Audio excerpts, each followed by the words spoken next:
nazaj na Alien kanal, na kanal od Alenke Trogerlič, to sem jaz. Na kanal, ker običajno predelujemo true crime in tudi danes imamo en true crime pred sabo, precej svež iz leta 2023. Ko sem ga videla, sem ga mogla klikniti in poslušati zaradi tega, ker govori lih o tem, da je bila ena oseba, eno dekle obsedena s true crime videi. Sem mislila, koliko mi bo bed o tem govoriti, ker pač boste vsi mene gledali, ampak istočasno vi to gledate, tako da smo vsi me obsedeni s true crime. Ampak brez skrbi bomo tudi ta mit razbili, zakaj je bila ona nevarna in mi nismo, tako da all good. Takač pa zdaj zunaj lije, v bistvu to snemam včeraj, tako da vi, ko to gledate danes v petek, je bilo to včeraj v četrtek, je ful dežljiv, mogoče jutri v petek danes, ko vi to gledate, tudi lije, ampak hočem reči, ful romantično, ful lepo, ful mi pa še biti noter, ne da se mi v gym. Ful mi je lepo, ne vem, I just want to cuddle. Anyways, gremo čim prej v ta video. Pozabila sem odpreti scenarij. Najprej si kar na dan zločina narišmo situacijo.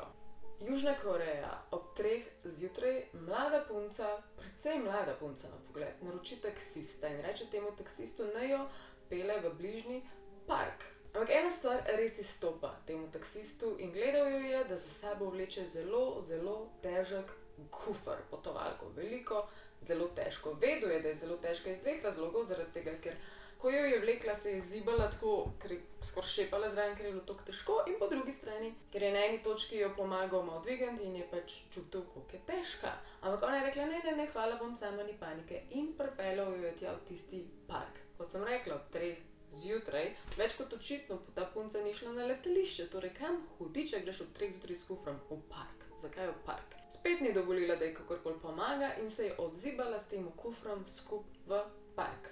Nekaj vrste tudi tako veselo se je odzibala, ni bila lih preko potrta ali pa karkoli tacga. Prva stvar, ki je ta primer približno rešila, je bil izključno instinkt od tega taksista, hvala Bogu. Ko je on ta prizor gledal, si je rekel, tle nekaj absolutno smrdi, nekaj res čuden, ne vem, kaj se dogaja. In rekel, jaz bom tukaj ostal na check pauzi, bom enega skedil, ker iz 2 razlogov. Prvo, tole mi je ful sumljivo, drugo, mogoče po logiki bi ona rabila prevoz tudi za dam, za nazaj. In dejansko se je prikazala nazaj, pa že prej mu plačala, tako da ne bi bilo treba čakati, ampak je počakal. Ko je prišla nazaj, je bil ta kufer ekstremno lahk. In njegov čisti instinkt je njemu rekel, model, this is so weird, in takrat je on tudi poklical policijo. Policija je zelo kmalu prišla in zelo kmalu so ugotovili v tem parku, da je nekdo raztresel kose trupla.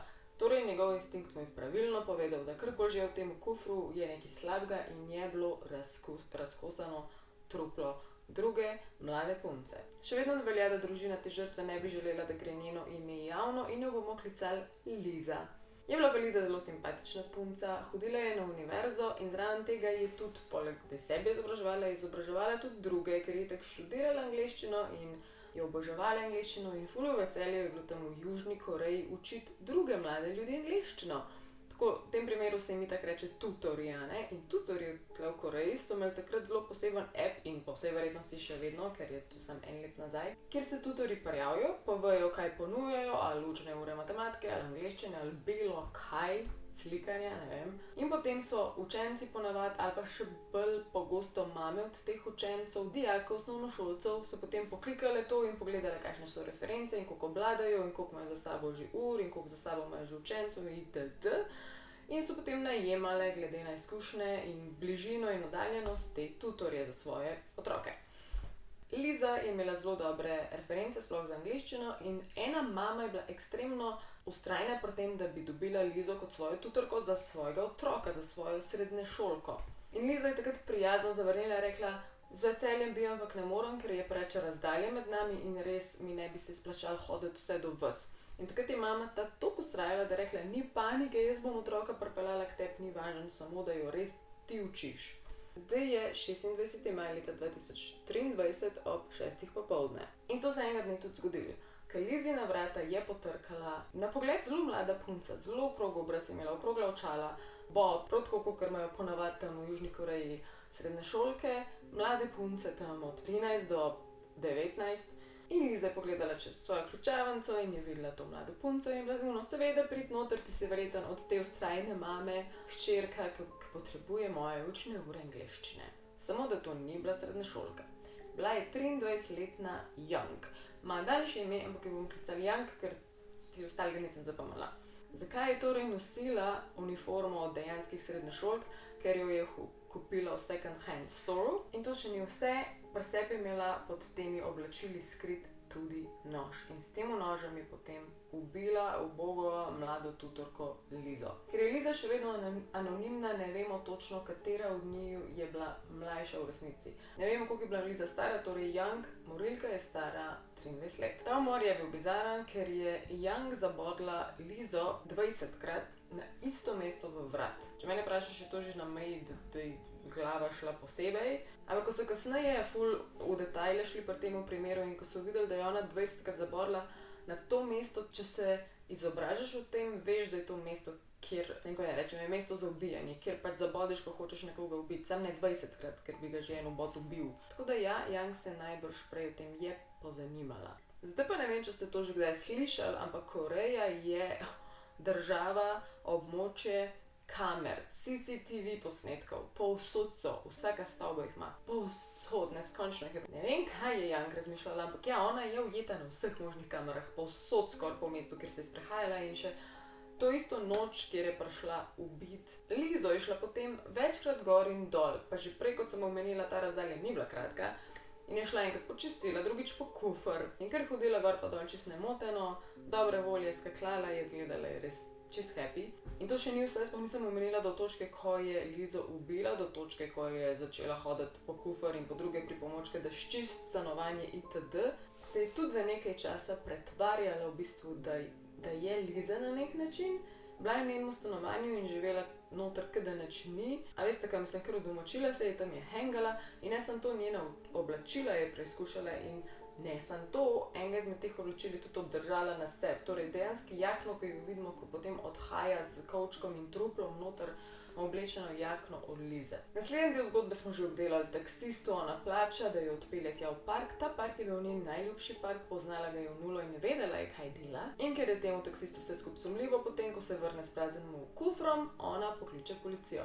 Zdaj že nekaj bi omenila, ne vem, če še kdo to pomislil, ampak on je mogel imeti res zanimiv instinkt, dober instinkt, res je ona mogla čudna izpasti, zaradi tega, ker meni bi bilo to vse tudi malo weird, ampak bi hitro pomislila, da se hoče naskrivajo v neko parku smeti znebiti ali pa kuhinjskih pripomočkov, ker mogoče mularija nima občutka, kam jih dati.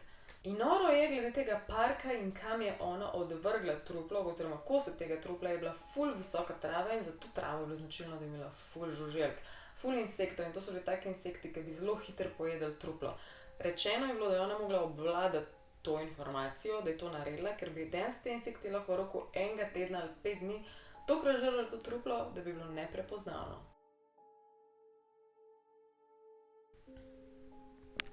Young so zelo hitro najdali in aretirana je bila samo po 5 urah. Pomagalo je pa tudi, ker je bil še en očividec, to je bil pa eden, ki je bil tam okrog njenih blokov, ki je videl, da je na eni točki dol nesla vrečke, čez katere se je videlo, da je noter ful okrvavljenih stvari, tako kot neke rjuhe, oblačila itd. In je to vrglo v smeti. Tako da je bil še en očividec poleg taksista. Tukaj se zdaj začnejo bizarne laži nizati od te Young. Prva laž je bila, pazi to, da je ona bila broken mamica, da je na eni točki rodila dojenčka, ki ga ni želela in potem imela živčen zlom in je to nekako pripisovala tej poporodni depresiji in sploh ni vedela, kaj dela in je imela histeričen napad in je potem tega dojenčka ubila in ker je videla, kaj je naredila, se ga je pač hotela znebiti.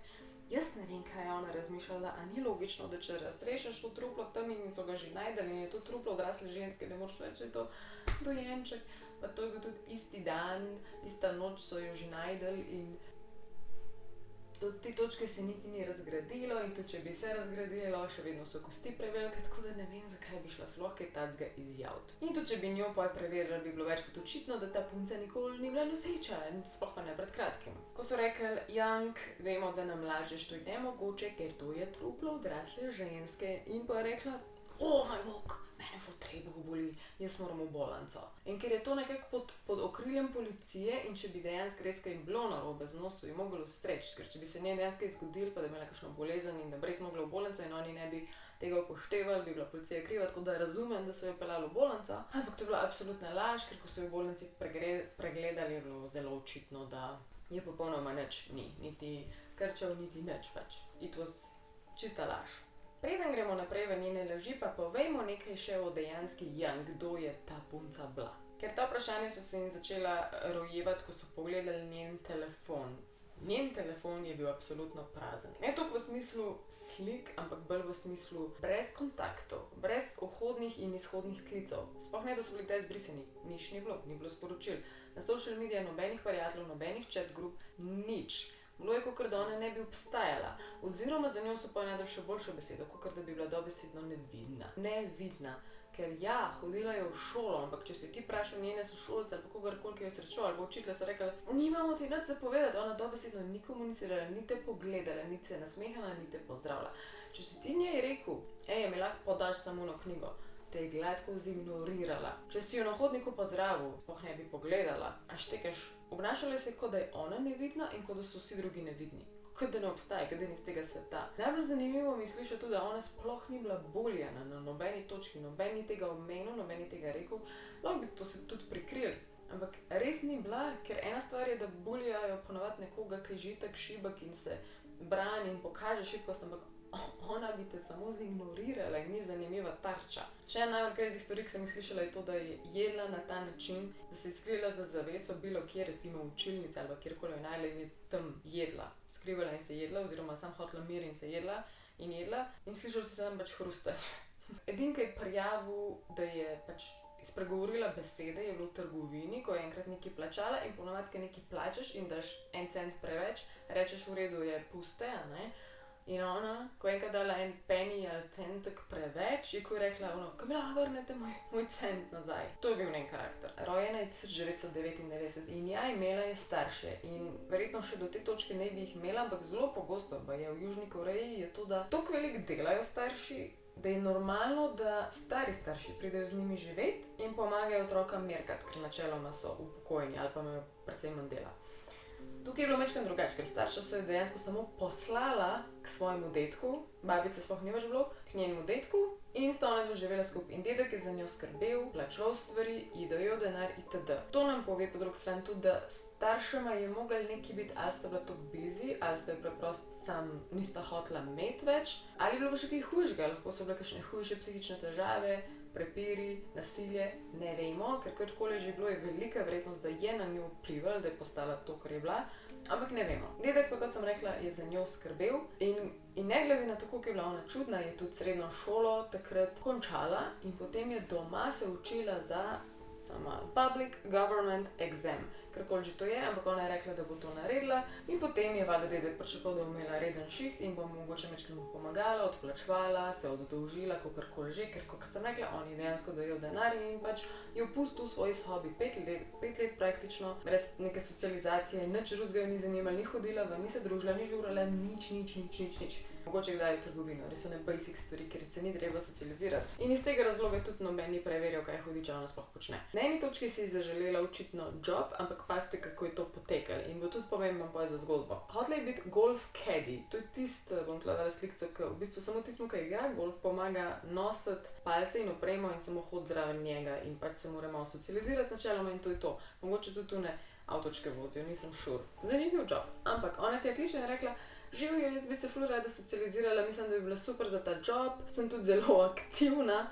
Hvala lepa, svidenje. In oni so dejansko klicali nazaj in so začeli z intervjujem. V smislu, živijo, Jung, klicala si nas, dajmo se zmeniti in so začeli z osnovnimi vprašanji za intervju. In ona ni spregovorila v tem klicu niti enkrat. To besedno ni odprla ust, ni odgovarjala. Ona je na telefonu bila tako, ne razumem, čisto ste vi klicali, se prijavljali na ta job. Nič, tišina. Ampak šele potem, ko ni bila sprejeta, ko so oni odložili in ko ni bila sprejeta, je ona klicala nazaj in popizla, ko ni dobila joba, kaj se grejo, kaj se dogaja. In ona spet reče, zato ker prvo kot prvo nisi odgovarjala, sploh nisi nič povedala, ti si bila drugo kot drugo, pa ne znaš angleščine, rabimo nekoga, ki obvlada angleščino. In iz te zgodbe, potem s tem job intervjujem, so raziskovalci sklepali, da je mogoče en izmed triggerjev, da je ona kot nekdo z verjetno psihopatskimi tendencami dobila vzgib sovraštva, oziroma da je nekdo boljši, da nekdo nekaj ima, kar ona nima, in to je bila uboga Liza. Ne vem zdaj, kje jo je našla, ampak mogoče od te točke naprej jo je tako zelo sovražila, ali pa je hotela biti ona. Nismo ziher, še vedno ne vemo točno motiva. Zdaj za sekundo sem mislila, da sneg pada, ker so tako bele kapljice, moj bog. Tle res nikoli ne ve. Še en fenomen moram izpostaviti. Mislim, da je nemogoče, da bi to Jung bila, ker ni bila toliko outsider, ampak dajmo spoznati besedo hikikomori. Imam in déjà vu, da sem to že enkrat razlagala, ampak hikikomori se predvsem, ne samo, ampak predvsem se pojavlja na Japonskem, Koreji, Kitajskem, kjer jih je res milijone jih je. To pomeni človek po definiciji, ki vsaj pol leta ni šel iz sobe. Zdaj pa predstavljaj, da je to enim oblika najhujšega mučenja, da si v samici, za njih je pa to edina oblika, da preživijo. Te ljudje so se sposobni pol leta do, 5-10 let forever skrivati v lastnem stanovanju, ker živi ogromno ljudi, ponavadi so pri družinah, to skrivati, da ne srečajo nikogar. Cel njihov življenje se vrti okrog tega, da tako speljajo dan, da ne srečajo nikogar, niti staršev nikogar. Jaz si ne morem predstavljati, koliko mora biti to grozljivo za starše, za njih, ker ja, to zraven pripelje ogromno depresijo, anksiozo, socialno čist. Te ljudje niso socialno sposobni več nič in skozi manj preprosto pozabiš govoriti, pozabiš se socializirati, pozabiš osnove, ne znaš več nič delati, ker valjda ne kuhaš, kaj. Živijo v svojem svetu z računalnikom in to je to. In ta fenomen se toliko ekstremno veča, predvsem med mladimi, ki zaključijo šolo, ali pa mladimi odraslimi, ki pač ne nadaljujejo šole, ne najdejo joba. Ta fenomen je še toliko daleč, da obstajajo priročniki za te ljudi, ki se jim reče hikikomori. Kaj narediti v primeru, da umre njihov starš? Zato so bližji fenomeni, ko je pač starš umrl in je ta otrok preprosto ni prijavil policiji, pustil pač otroka, starša tam gniti. Ona spominja na to, ne moramo reči, da to je, sem pa hotela pač povedati ta fenomen, ker je insane. Pa grozljivo, ne? Ker te ljudje so v takem ciklu, da del si noter izoliran, del si v svoji sobici, del se ne prideš vam pokazati, skozi težje je, ker feeling, da so vsi nekaj dosegli, vsi nekaj počnejo, ti pa sploh ne veš več, kaj bi, če si sposoben, ful si odzad za vsemi in je po mojem obupan občutek. Torej, Jung Nili hikikomori je pa nekdo, ki je živela za računalnikom in vse, kar je delala cele dneve, je to, da je gledala true crime, resnične zločine, mogoče bolj poudarek na dejanskih korejskih, azijskih, kakor pa teh, ki jih mi recimo spremljamo. In jaz bi rekla, da razlika med tem, kako mi to doživljamo, ker če mi to gledamo, ne vem, še vedno nas verjetno srce vmes zaboli, ali pa vsaj meni kdaj ful težko rata. Ali pa si mislim, firčno sem istočasno, kaj se vse dogaja na svetu in meni imeti ta znanje mi je ful tako fascinantno in dober, da vem primere, da vem, kaj se dogaja, po drugi strani pa grozljivo, pa skozi težje mi je o tem govoriti realno. Medtem ko ona je pa potem to razložila samo kot, ko je gledala te primere in zločine, je pač res samo želela vedeti in je bila radovedna, kakšen je občutek ubiti, vzeti življenje. In po mojem tudi cel ta proces, kako skriti, a bi ratali, ne bi ratali, skratka, absolutne psihopatske tendence. In zdaj smo spet na policijski postaji, ko Jung zaslišuje in jo naprej sprašuje, no ona spet spremeni zgodbo in reče, da je dobila obljubo nagrade, torej če ubije Lizo, dobi nagrado in ta nagrada, ta nagrada bi bila menjava identitete. Ne vem, kdo ne bi to obljubil, ampak bi kao lahko zamenjali z novo identiteto in bi lahko kar bila Liza. To je spet ta neke vrste ljubosumje, ker po mojem psihopati ne prenesejo, da je kdo boljši od njih ali pa da sami zase nimajo občutka, da so najboljši ali pa ne vem kaj. In ja, ampak to še ni bila zadnja zgodba, pa je bila še ena zgodba in sicer, da ne bi se ona in Liza skregale na polno. Ker je bilo čisto bizarno nesmiselno, ker je bilo zelo očitno, da se one dve nikoli prej nista videle. Tako da nista bili frendice, ki se lahko skregale. Na tej točki je policija ugotovila, da nima smisla in da resnice ne bojo izvedeli, ker dobivajo samo laži. Ona itak verjetno nima veliko vesti, da bi povedala resnico, tako da brez veze. So pa valjda potem že poklicali njenega dedka in so mu rekli, daj prosim, saj ti se pogovor z njo in ji reč, naj prizna in da nehamo to nebulozo. In dedek je res sprašil in jo je v bistvu lepo prosil v smislu, daj priznaj, pač vemo, da si ti, dokazi so, samo priznaj, tako da meni ohraniš čast, da ne spadem še jaz zraven tebe. Taka pošast. In poj ne vemo zakaj, zato ker je dedek veliko pomenil, ali samo ker si ni več ljubil, ali pa zaradi tega, ker je že ugotovila, da je šla tako v zapor, je priznala. Potem, ko je priznala, so od nje prišli samo še 3 stavki, spet ni govorila, tudi ko vidimo ta intervju. Torej, ja, rekla je samo na eni točki, opravičujem se staršem žrtve. Rekla je, da je bila out of her mind, oziroma da je čisto zblaznela, da ne ve, kaj je delala in samo še hvala. Potem so naprej debatirali o tem, kaj je rekla hvala, ker ful spominja na to, kako so ponavadi te korejski morilci ali pa serijski morilci ali pa sploh azijski ponavadi, ko so dali neke izjave, na koncu ful pogosto rekli hvala. In marsikdo je ugibal, da je ona res toliko resničnih zločinov pogledala, da je v bistvu že posnemala te morilce njihove izjave. Bila je obsojena za 3 zločine: za razsekanje trupla, za umor itak in pa za to, da se znebiš trupla. Ne vem, za koliko časa v zapor predvidevam, da za celo življenje ali pa več. Je pa tako, da pa je tam v zaporu ji res ni slabo, ker on tako uživa v osamljenosti, hrano ima zelo dobro, je veliko je, veliko pije in zelo dobro spi, zelo je mirna, chill, uživa. Imajo tam bolj zajesko, ker v vojski. In tudi na izbiro imajo več vrst sladic, naprimer itd. Tako da je res crazy, da gre davkoplačevalski denar v to, ampak okej. So pa potem z njo tudi delali te evalvacije za psihopata, koliko visoko je psihopat. Bila je zelo blizu recimo John Wayne Gacy, v bistvu še majčkeno bolj kot on. To je ta killer clown, to vsi ga verjetno že poznate, tudi video smo že delali o tem. Ampak pa je imela pa spet manj teh točk, kot marsikateri drug serijski morilec, tako definitivno ni bila normalna in okej, ni bila pa spet največji psihopat ever. So pa tudi ocenili, da če jo ne bi ujeli pri prvem umoru, bi 100% ubijala še kdaj. Mi pa ful smešno, ker značilno je za njo in za psihopate nasploh, da imajo to grandios, kako se oni počutijo, oziroma da so nad drugimi, oziroma da so bolj pomembni, bolj pametni, bolj amazing, medtem ko je bila. S temi lažmi pokaže, da res ni bila ful smart. Ujeli so jo takoj. To je ta današnji true crime. Upam, da vam bi všeč, pokomentirajte, polajkajte, pa naročite se, da podprete ta kanal. Alien mama out, grem še malo počit, ker po mojih mestro dobivam. Če se naslednji petek slučajno gledamo, zaradi tega, ker imam operacijo LLETZ, če bo kdo googlal, lahko, ni nič drastičnega, ampak ja, upam, da vseeno uspe narediti video. Gledam, pridni bote radi smeti, love you.